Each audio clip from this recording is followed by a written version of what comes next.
Sa detalye ng ating mga balita, malakas na pagulan ang naranasan sa Northern Luzon.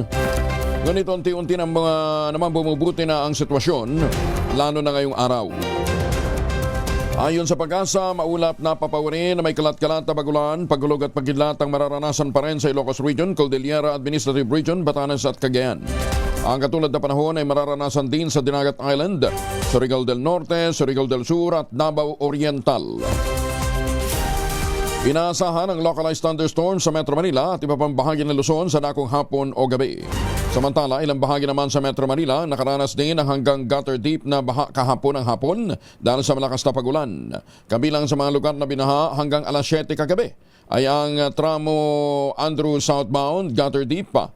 Ang Espanya-Lacson westbound, ang EDSA tramo southbound, ang EDSA Ross Boulevard, yung northbound, C3 Road sa A. Bonifacio Avenue intersection at Sergeant Santo Domingo eastbound at westbound.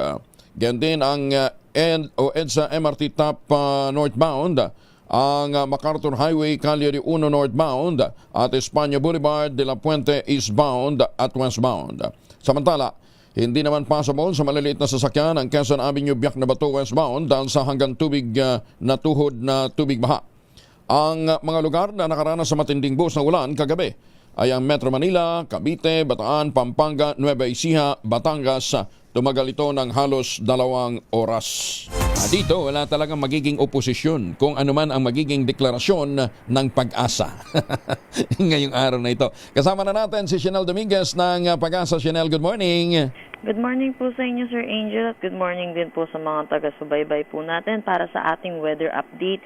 Wala pa rin naman tayo minomonitor na anumang bagyo or low pressure area sa loob at labas ng ating Philippine Area of Responsibility.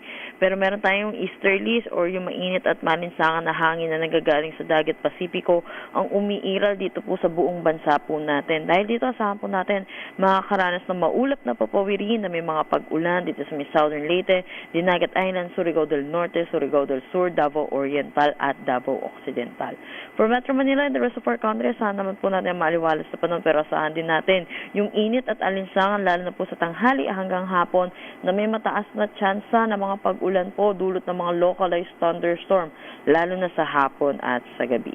Para naman po sa ating heat index forecast ngayong araw, inaasahan po natin dito sa Metro Manila 42 degrees Celsius at ang possible na pinakamataas po natin maitala ay 44 degrees Celsius dito po ito sa Sangli Point, Cavite City, San Jose Occidental, Mindoro, Pili, Camarines Sur, Roa City, Capiz at Butuan City, Agusan del Norte. Yan po muna latest dito sa Pag-asa Weather Forecasting Center. Chanel Dominguez po, magandang umaga. Chanel, anong iniintay nating parameters bago maideklara ang pampasok na ang tag-ulan? Yes po, ito po, nasa transition pa na po tayo. Ay nahihintay po natin, meron na po tayong pag-onset po or nakaka-apekto na po yung southwest monsoon po sa atin or yung hanging habagat. Pero sa ngayon po, wala pa naman po siyang epekto, kaya ito po yung nagiging usual pattern po natin. Mainit at malinsangan po sa umaga, then mataas na chance na mapag-ulan sa hapon. At pero probably before the end of the month? So nakikita po natin, hindi pa naman po. Hindi pa. Kasi di ba usually pag panahon na ng Flores de Mayo, diyan din na ng buhos ng ulan. Yes po, usually po. Last week ng buwan ng Mayo ang Flores de Mayo, di ba? Opo. Ano yung cloud cluster na yan? Yung nakikita namin dito sa PID? Ito po nakikita po natin ay ito po ay localized thunderstorm po. Ito po hindi po ito nagtatagal naman din po. Ayun. Although kahapon, biglaan din. Ang lalakas din ng ulan dito sa Metro Manila, ha? Yes po. Yun po talaga ang usual pattern na po natin. Kaya yung mga kababayan po natin, magdala na lang din po ng patanggalan sa ulan tsaka sa init po. Oo. Lalong-lalo na sa dakong hapon at gabi. Yes po. Thank you, Ma'am Chanel. Magandang umaga. Ingat po kayo.